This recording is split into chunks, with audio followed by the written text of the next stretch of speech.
Public easy మార్గాల్లో డబ్బులు సంపాదించాలని అనుకోవడమే సైబర్ మోసానికి ప్రధాన కారణమని అన్నారు డీసీపీ అరవింద్ బాబు. వీళ్ల అత్యాశనే సైబర్ నేరగాలకి మంచి అవకాశంగా మారుతుందని చెప్పారు. సులభంగా డబ్బులు సంపాదించవచ్చు అని చెప్తున్నారంటే దాని వెనకాల కుట్ర దాగి ఉందని అర్థం చేసుకోవాలంటున్న డీసీపీ అరవింద్ బాబుతో Chandrasekhar face to face. Digital యుగంలో ప్రజలు అందరూ కూడా ఎక్కువగా ఎదుర్కొంటున్నటువంటి సమస్య సైబర్ మోసాలు.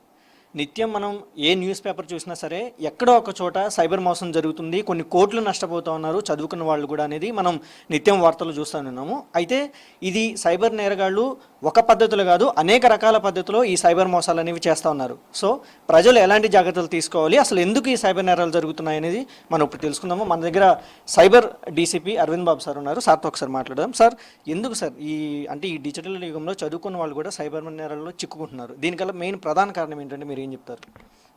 దీనిలో ప్రధాన కారణము especially urban and semi urban ఏరియాస్లో ఈ ఆన్లైన్ యాక్టివిటీస్ ఎక్కువ అయినాయి.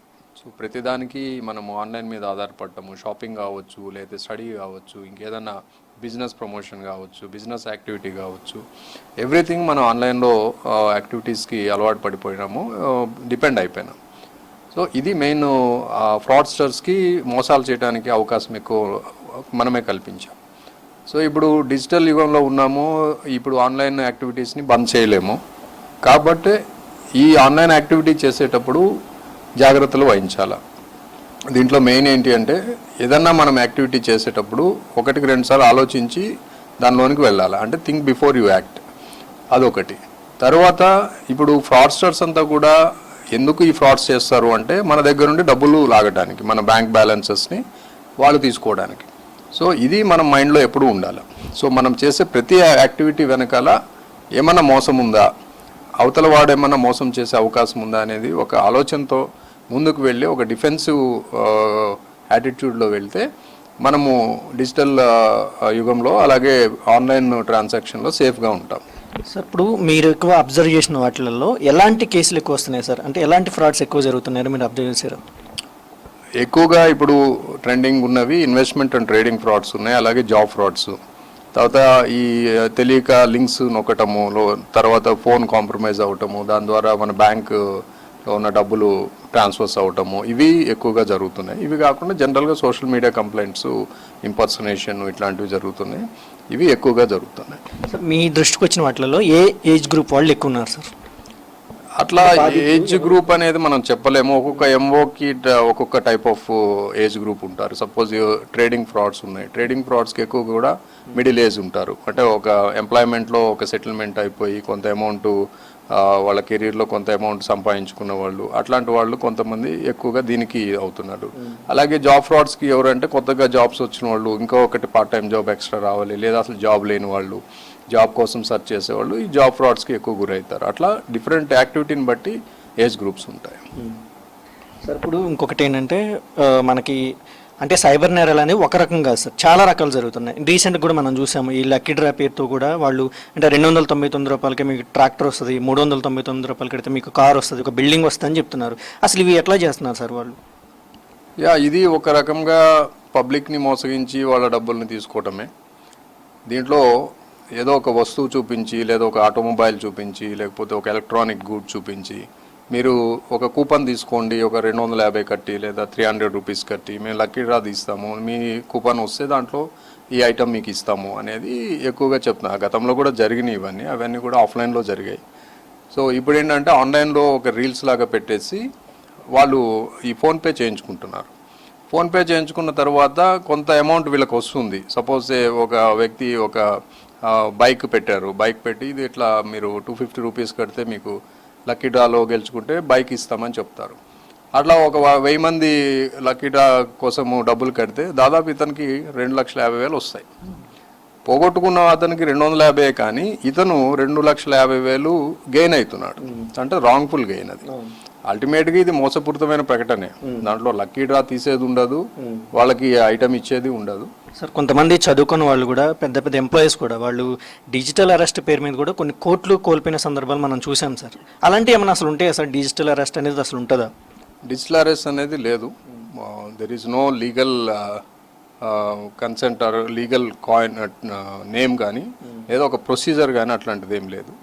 సో డిజిటల్ అరెస్ట్ అనేది ఒక ఫ్రాడ్స్టర్స్ క్రియేట్ చేసిన ఒక పదం అంతే, ఒక భయభ్రాంతులను గురి చేయడానికి వాడుతున్న పదము. అదొక ఎంఓ లాగా తయారైంది తర్వాత.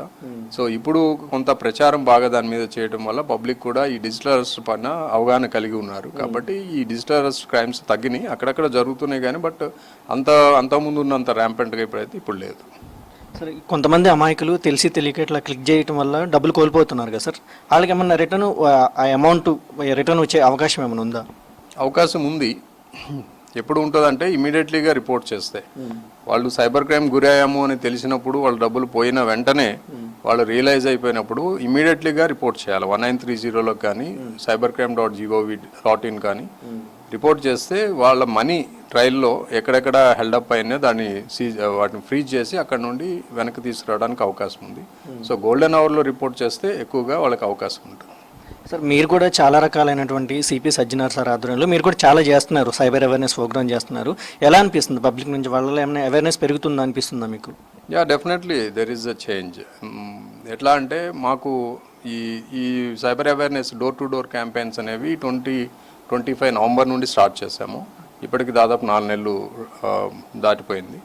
సో ఈ 4 నెలల్లో కూడా మనం గతంలో మనకి రిపోర్ట్ అవుతున్న ఎన్సీఆర్పీ పిటిషన్స్కి ఇప్పుడు రిపోర్ట్ అవుతున్న ఎన్సీఆర్పీ పిటిషన్కి దాదాపు 15 నుండి 20 తేడా ఉంది రోజుకి. అంతకుముందు 85 పర్ డే రిపోర్ట్ అయ్యాయి, ఇప్పుడు దాదాపు 70 వరకు తగ్గాయి. సో మేము దీనికి ఎఫెక్ట్ అనే మేము భావిస్తున్నాము. అదొకటి. తర్వాత పబ్లిక్లోకి వెళ్ళటం కూడా వాళ్ళకి చాలా హెల్ప్ఫుల్ అవుతుంది. ఈరోజు కూడా మేము ఒక ప్రోగ్రామ్ చేసాము ఒక గవర్నమెంట్ ఆర్గనైజేషన్లో. సో ఇట్లా పబ్లిక్లోకి వెళ్ళటం వాళ్ళకి చెప్పడం వల్ల ఏంటంటే వాళ్ళు కొంచెం అలర్ట్గా ఉంటున్నారు. ఇప్పుడు అంతకుముందు ఉన్నంత రిలాక్స్డ్గా లేదా నెగ్లిజెంట్గా లేదు, ఇప్పుడు కొంచెం అలర్ట్నెస్ పెరిగింది. పెరగటం వల్ల కూడా కొంచెము తగ్గుతున్నాయి, క్రైమ్ తగ్గుతుంది. సార్ ఫైనల్గా ప్రజలకు ఏం చెప్తారు సార్, ఎలా ఉంటే ఈ నేరాల నుంచి మనం బయటపడే అవకాశం ఉండొచ్చు? గ్రీడీనెస్ అనేది మెయిన్ మోటివ్. అంటే ఫ్రాడ్స్టర్స్ మనలో ఎక్స్ప్లాయిట్ చేసేది మనిషిలో ఉన్న గ్రీడీనెస్. సో ఫ్రీ మీల్ అనేది ఎక్కడా లేదు. There is no free meal in the world. కష్టపడి ఏదైనా మనం సంపాదించుకోవాలి. ఓవర్ నైట్ ఎవరు కోటీశ్వర్లు కాలేరు, ఉన్న వాటిని రెట్టింపు చేయలేము. కాబట్టి ప్రాసెస్లో వెళ్ళాలి ఏదైనా కానీ. సో ఇన్స్టెంట్గా మనం డబ్బులు సంపాదించేస్తాము, ఇన్స్టెంట్గా మనము కోటీశ్వర్లు అయిపోవాలి అనే ఆలోచన కరెక్ట్ కాదు. ఈ ఆలోచననే ఫ్రాడ్స్టర్స్ వాళ్ళు వాడుకుంటున్నారు చీట్ చేయడానికి. కాబట్టి పబ్లిక్ కష్టపడే మనసు ఉండాలి, కష్టపడే తత్వం ఉండాలి. స్టెప్ బై స్టెప్ ఎదగడానికి ప్రయత్నం చేయాలి. షార్ట్ కట్స్ లేకపోతే ఇమీడియట్లీగా మన డబ్బులు రెట్టింపు అయ్యే అవకాశం ఉందని ఏదో పెట్టి చేసేసి అట్లాంటివి చేస్తే మాత్రం ఖచ్చితంగా మోసపోయే అవకాశం ఉంది. అయితే మొత్తానికైతే ఈ సైబర్ నేరాలు జరగడానికి మెయిన్ రీజన్ చెప్పేది సార్ వాళ్ళు చెప్తున్న దాన్ని బట్టి అయితే మనిషి ఎక్కువ ఆశపడొద్దు, ఏదైనా కష్టపడితేనే మనకి డబ్బులు అనేవి వస్తాయి. కాబట్టి మాకు కూడా సపోర్ట్ చేస్తేనే దీన్ని ఎక్కువ అరికట్టగలమని చెప్తున్నారు. కెమెరామ్యాన్ సాయితో చందు, V6 న్యూస్, హైదరాబాద్.